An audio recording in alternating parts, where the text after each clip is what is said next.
orang itu menjadi sengsara karena ia berpikir dirinya begitu. Begitupun dengan bahagia. Jadi, pertama, Seneca ingin mengingatkan pada kita, bahagia atau tidak itu tergantung pemikiran kita tentang diri kita. Kunci pertama itu sama sekali tidak ada hubungannya dengan hal-hal di luar diri kita. Kuncinya tentang anggapan kita, pikiran kita terhadap diri kita. Sepahit apapun situasi, separah apapun kondisi, kalau kita menganggap, aku masih bahagia, aku masih bersyukur dengan situasi seperti ini, aku ini masih tergolong orang yang beruntung, jadi aku harus tetap bersyukur dan bahagia. Loh, itu ya kita bahagia. Meskipun situasinya sebenarnya tidak terlalu sedih, tidak terlalu mengenaskan, meskipun hanya kesulitan kecil saja dalam hidup, tapi kalau kita merasa, wah, hidupku ini malang sekali, hidupku ini menyedihkan sekali, salahku apa kok Allah mengujiku seperti ini, ya jadilah kita orang yang tidak bahagia. Meskipun mungkin sebenarnya ujiannya hanya kecil saja. Sebaliknya, orang yang ujiannya sangat berat, tapi menganggap, aku masih bahagia. Masih banyak orang yang lebih malang dari aku, lebih sedih nasibnya dari aku. Aku masih tetap harus bersyukur pada Allah. Itu pun dia masih orang yang bahagia. Jadi bahagia atau tidak itu tergantung anggapan kita, pikiran kita tentang diri kita. Tidak tergantung pada hal-hal di luar diri kita, apapun situasinya. Jadi bagi teman-teman yang ingin bahagia, ayo dimulai sekarang. Tidak usah nunggu nanti, tidak usah pakai disarati macam-macam. Saya akan bahagia Pak kalau lulus, saya akan bahagia Pak. Loh, bahagia sekarang tidak nunggu, lulus juga bisa kok. Alhamdulillah, skripsiku sudah memasuki tahap akhir. Meskipun prosesnya lama, masih banyak teman-teman yang tidak selesai-selesai, bahkan proposal saja belum. Yang belum proposal, alhamdulillah aku sudah mulai nggarap proposal sebentar lagi. Banyak teman-teman yang sampai kena DO tidak sempat nggarap skripsi. Yang DO mungkin ya, alhamdulillah aku masih sempat merasakan seperti apa kuliah. Banyak loh saudara-saudara teman-teman kita yang sampai tuanya tidak tahu rasanya kuliah itu apa, sibuk dengan kesulitan hidupnya. Loh, ada sangat banyak alasan untuk kita bahagia, sebagaimana juga ada sangat banyak alasan kalau kita tidak mau bahagia. Tergantung kita milih yang mana. Jadi pandemi ini kita sikapi seperti apa, membahagiakan atau menyengsarakan, masih dalam batas kita harus bersyukur ataukah sama sekali harus kita ratapi. Itu semuanya tergantung kita. Jadi tidak ada hubungannya dengan yang di luar diri kita. Maka yuk mari kita tata cara berpikir kita, biar kita hidup secara bahagia. Kemudian ada rumus yang kedua, kata Seneca begini, kehidupan yang bahagia adalah yang sesuai dengan sifat alaminya. Jadi kebahagiaan itu akan muncul kalau kita ngerti kondisi harmonis, seimbang, alami dalam kehidupan kita. Ini nyambung dengan yang tadi ya, yang bagian kesederhanaan tadi, bahwa kita jangan berlebihan. Hiduplah di standar yang alami saja, sesuai sifat-sifatnya. Kalau bahasa tadi, sesuai divine reason-nya, sesuai sunnatullahnya. Ya kita kuatnya makan berapa, kuatnya tidur berapa, Berapa persen kita harus tidur, berapa persen harus makan, berapa persen harus istirahat. Berarti untuk belajar berapa, untuk ibadah berapa. Standar saja, yang alami-alami saja. Makan yang menguntungkan untuk tubuh. Caranya seperti apa, bahannya apa saja. Gimana caranya agar tidak kekurangan atau berlebihan. Itu standar-standar alami. Kalau kita bisa hidup dengan standar yang alami tadi, ya mudahnya tidak kekurangan, tidak berlebihan, insya Allah kita akan bahagia. Yang ketiga, kata Seneca begini, berbahagialah mereka yang dapat bertahan di saat menerima keberuntungan dan ketidakberuntungan.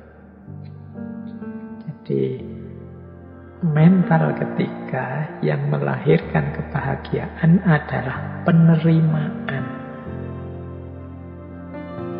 Di antara sumber ketidakbahagiaan kita adalah kita tidak terima dengan situasi yang padahal sudah nyata kita hadapi.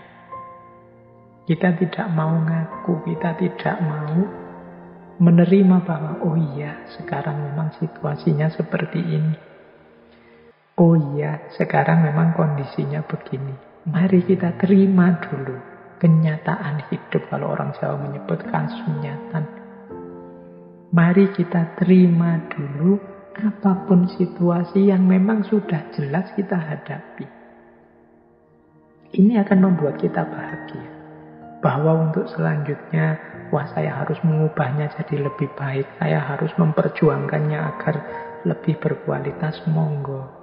Tapi pertama-tama, mari kita terima dulu apapun situasinya. Jadi, kalau bahasa psikologisnya, jangan denial, jangan menyangkal.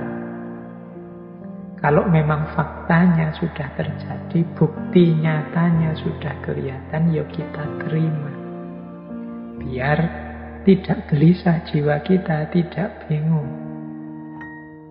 Jadi, apakah itu jenisnya keberuntungan atau ketidakberuntungan? Ini lebih kondusif untuk kebahagiaan hidup kita. Dibandingkan kalau kita menolak terus, kita curiga terus, kita membantah terus, tidak terima terus. Itu secara psikologis tidak kondusif, membuat kita tidak bahagia. Akan lebih baik kalau kita terima. Pak, kalau kita dibohongi, akhirnya gimana Pak? Ya enggak apa-apa, kita akui saja bahwa kita memang dibohongi. Besok semoga saya tidak dibohongi lagi, berarti saya harus belajar. Itu lebih membahagiakan daripada sejak awal kita curiga, terus curiga itu pasti tidak bahagia. Suudzon itu pasti tidak membahagiakan. Kemudian hasilnya memang dibohongi, terus marah-marah. Ini juga tidak membahagiakan. Diakui saja fakta, berarti aku ini kurang pinter, aku ini kurang jeli, aku ini ternyata yang aku anggap aku ini pinter, ternyata aku masih bisa dibohongi, berarti aku ini memang manusia yang lemah. Sejak saat ini aku akan belajar biar tidak dibohongi. Itu mungkin lebih kondusif untuk hidup kita dibandingkan kita menyangkal terus, denial terus terhadap fakta yang memang sudah nyata kita hadapi. Lebih menenteramkan. Ini untuk level individu ya, level psikologi kita masing-masing.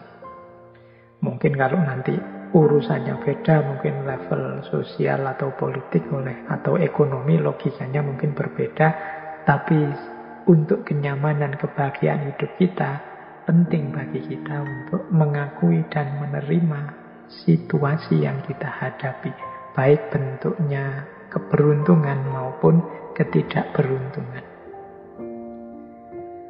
Nah, yang keempat, ini ada rumus dari Seneca begini. Keberuntungan itu adalah apa yang terjadi saat persiapan bertemu kesempatan. Ini Rumusnya unik ya, kita dulu sering mendengarkan kalimat kejahatan itu terjadi kalau ada niat dan ada kesempatan. Ini kata Seneca bukan tentang kejahatan, tapi tentang keberuntungan hidup. Keberuntungan hidup itu akan terjadi kalau persiapan bertemu kesempatan. Jadi kalau kita ingin hidupnya beruntung dan bahagia, berarti apa? Ayo kita mempersiapkan diri. Sehingga ketika kesempatan datang, kita bisa memanfaatkannya untuk kepentingan kita. Itulah namanya beruntung. Untuk hal apa saja yang kita inginkan jadi target-target kita, kalau tadi di depan ada tujuan hidup kita, mari kita siap-siap. Jangan sampai kesempatannya datang, kita belum siap. Atau sebaliknya juga, persiapan kita sudah matang, kesempatannya tidak datang. Hanya saja, kalau kesempatan kan kita tidak menguasai sendiri. Kesempatan itu kadang datang dari luar diri kita. Tapi kalau persiapan, itu kita sepenuhnya yang melakukan. Jadi mari siap-siap. Sampean ingin apa? Misalnya, saya nanti ingin jadi orang yang di masyarakat itu dihargai, kemudian mungkin disuruh ceramah, disuruh sambutan, bisa kalau tiba-tiba disuruh memberi tausiah, wah, itu besok bayanganku begitu aku. Nah, berarti harus sekarang latihan ngomong, latihan pidato, latihan ceramah, itu persiapan. Siapa tahu tiba-tiba ketemu momen, monggo mas memberi sambutan, memberi tausiah, ini Pak Yainya tidak datang, lu kita sudah siap. Itu kan keberuntungan.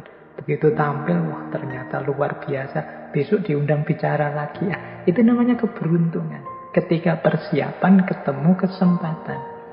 Tapi kalau kita tidak siap sama sekali dan memang tidak menyiapkan diri, ya kesempatannya datang, dia akan lewat sia-sia. Monggo mas tausiah. Aduh mohon maaf saya tidak mampu, saya tidak pernah, saya tidak bisa. Ya sudah, kesempatannya lewat. Itu contoh sederhana. Dalam hal apapun juga begitu. Ketika teman-teman ingin meraih sesuatu, persiapkanlah diri sebaik-baiknya sehingga ketika sesuatu itu hadir, kita sudah siap menyambutnya. Itulah kuncinya hidup bahagia.